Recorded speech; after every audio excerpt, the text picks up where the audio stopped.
તો અનેક મહત્વના સમાચાર પર નજર કરીએ। મહત્વના સમાચાર હાલમાં મળી રહ્યા છે। બજેટને લઈને સુરતમાં ટેક્સટાઇલ વેપારીઓની પણ પ્રતિક્રિયા સામે આવી છે। બજેટને લઈને સુરતના ટેક્સટાઇલ વેપારીઓનું શું કહેવું છે? ટેક્સટાઇલ યુનિવર્સિટી બનાવવા વેપારીઓ માંગ કરી રહ્યા છે, તો ટેક્સટાઇલ વેપારીઓની પણ પ્રતિક્રિયા સામે આવી છે। એમએસએમઈના કાયદાના કારણે ટેક્સટાઇલ વેપારીઓને ભારે હાલાકી ભોગવવી પડી રહી છે। એમએસએમઈ આયકરની કલમ 43BH સમીક્ષા કરી સુધારવાની જરૂરિયાત છે, તો વેપારીઓ કહી રહ્યા છે। બજેટને લઈને સુરતમાં ટેક્સટાઇલ વેપારીઓની પણ પ્રતિક્રિયા સામે આવી છે। અનેક આશા અપેક્ષા ટેક્સટાઇલ વેપારીઓની પણ આ બજેટ સાથે જોડાયેલી છે। તેમની પણ અમુક માંગ છે, તે સરકાર પૂરી કરે તેવી તેમની ઈચ્છા છે। એમએસએમઈ કાયદાના કારણે ટેક્સટાઇલ વેપારીઓને ભારે હાલાકીનો સામનો કરવો પડી રહ્યો છે। બજેટને લઈને વેપારીઓની શું આશા અપેક્ષાઓ છે, ત્યારે ખાતે વેપારીઓ આપણી જોડે ઉપસ્થિત છે। એમની જોડે જ વાત કરવાનો પ્રયત્ન કરી રહ્યા છે કે આવતીકાલે બજેટ છે અને તેને લઈને શું આશા અપેક્ષાઓ છે। ત્યારે આપણી જોડે ટેક્સટાइल व्यापारी उपस्थित है, एमनी जोड़े बात करीशू। कल बजट है, उसको लेकर क्या कहें? देखिए, जब भी बजट आता है, केंद्रीय बजट, व्यापारियों को काफी आशाएं रहती है। इस बार इस बजट के अंदर हम ये नहीं कहते हैं कि इनकम टैक्स का स्लैब बढ़ाया जाए, हमें छूट ज्यादा दी जाए। हम ये चाहते हैं कि हमारा रोजगार रहेगा तो इनकम टैक्स भरेंगे। एक कायदा आया था पिछले साल, एमएसएमई 43BH। इसमें क्या हो गया कि इनकम टैक्स रिलेटेड है कि अगर आप 45 दिन में पेमेंट नहीं करते हो मार्च एंडिंग में, तो आपकी वो खर्चे को है उसको मतलब आपकी इनकम में जोड़ दिया जाएगा। तो उस वजह से व्यापारियों ने बाहर गांव से माल लेना बंद कर दिया। अभी ये सर्वाधिक सीजन का समय है, शादी ब्याह बल्क में है, रमजान की सीजन है, अभी पोंगल गई है, फिर भी हमारे पास ऑर्डर नहीं है। जो भी ऑर्डर थे वो कैंसिल हो गए। मिलों में 2-2, 3-3 दिन की रजा हो रही है।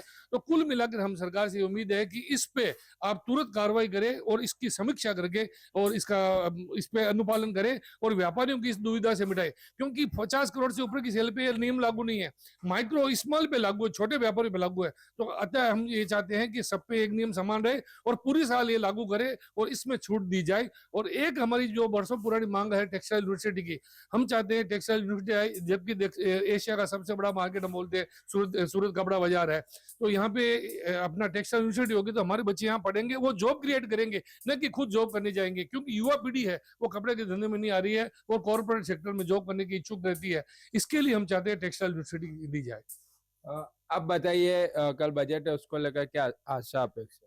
जो सेक्शन 43BH आया है उसमें जो मतलब जो मीडियम और माइक्रो मीडियम स्मॉल एंटरप्राइज की जो डेफिनेशन है वो क्लियर नहीं है अभी तक। जो हम हमारे जैसे व्यापारी, हमको पता ही नहीं चल रहा है कि हम रजिस्टर्ड हो कि नहीं हो। अगर रजिस्टर्ड होते हैं तो हमको डबल वर्किंग कैपिटल का इन्वेस्टमेंट लग जाता है, क्योंकि व्यूवर्स को तो हमको 45 डेज में पेमेंट करना होता है, और हम अगर रजिस्टर्ड हो जाते हैं तो हमसे माल कोई खरीद नहीं रहा है। तो सरकार से हमसे ये निवेदन है कि उस पर कंफ्यूजन दूर करें।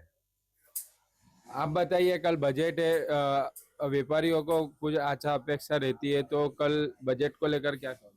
बजट में गए साल जो एमएसएमई का जो कानून पारित किया गया है उसमें जो छोटे व्यापारी है, हम लोग जैसे कि छोटे व्यापारियों का अभी जनवरी, फरवरी, मार्च, अप्रैल में लगन सराई की अच्छी से खरीदी रहती थी, लेकिन इस बार ऐसा माहौल नहीं है, क्योंकि एमएसएमई के चक्कर में हमें छोटे व्यापारी से कोई माल खरीदी कर नहीं सकता है।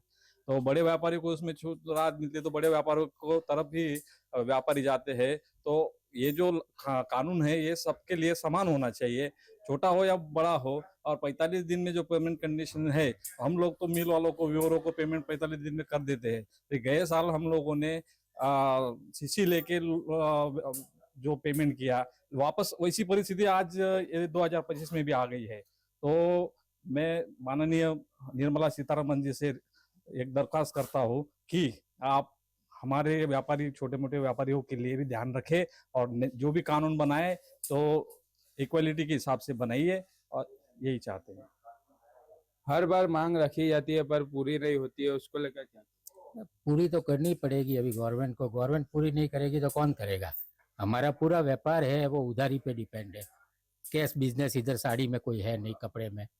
तो ये एमएसएमई वाला ही मुद्दा मेन मुद्दा है, क्योंकि इससे हमारे 3 महीने पीछे के बिगड़ जाते हैं। जनवरी, फरवरी, मार्च, लास्ट ईयर भी ग्राहकी का यही रहा और अब की बार भी यही हाल रहने वाला है। बाकी अभी ये सीजन आती है, आगे सामने लगन है पूरे, पर ग्राहकी बिल्कुल नहीं है। तो मेन मुद्दा एमएसएमई का है, उसको ही सॉल्व करें। बिल्कुल, વેપારીઓ એક જ માંગણી કરી રહ્યા છે। એમએસએમઈ નો મુદ્દો જે છે તે હટાવવામાં આવે તેવી માંગણી જે છે તે કરવામાં આવી રહી છે।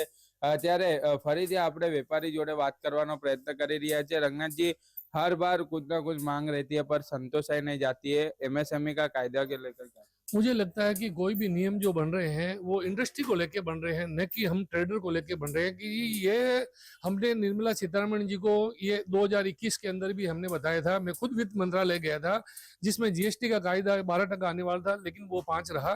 तो हमने मैडम को बोला, मैडम आप ट्रेडर के लिए कुछ कीजिए। सूरत में 75,000 ट्रेडर ही है, बहुत बड़ी बात है।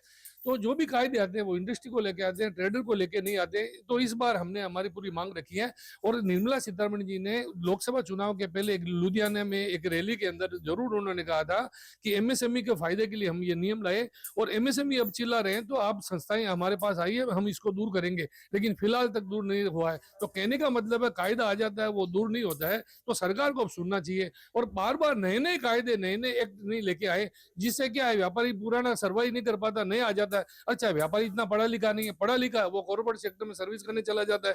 जो युवा जनरेशन है वो इसमें आना नहीं चाहती है। तो जो व्यापारी परंपरागत जो ढांचा है उस ढांचे को ध्वस्त नहीं करे। इसलिए निर्मला सीतारमण जी से इस बार रिक्वेस्ट है कि इस पे जरूर आप समीक्षा करके कार्रवाई करें। ये मांग पूरी हो जाएगी? हमें लग रहा है कि इस बार के बजट में होनी चाहिए, क्योंकि ये एमएसएमई 43BH का रूल्स है वो मैडम को मालूम है। इसलिए हमें आशा है कि इस बार ये दूर हो जानी चाहिए।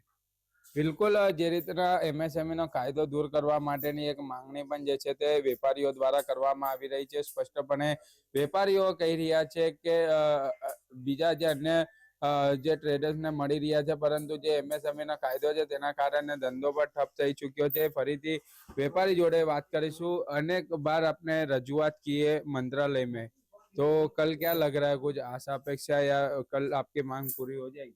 ऐसा है कि ऐसे जो गवर्नमेंट है वो भी ग्राउंड रिपोर्ट तो लेगी, क्योंकि इतने सारे व्यापारी है, उनको सबको दुविधा है। तो इस बार हमको आशा है कि इस बार हमारी मतलब जो मांग है वो पूरी होगी, सरकार सुनेगी हमारी।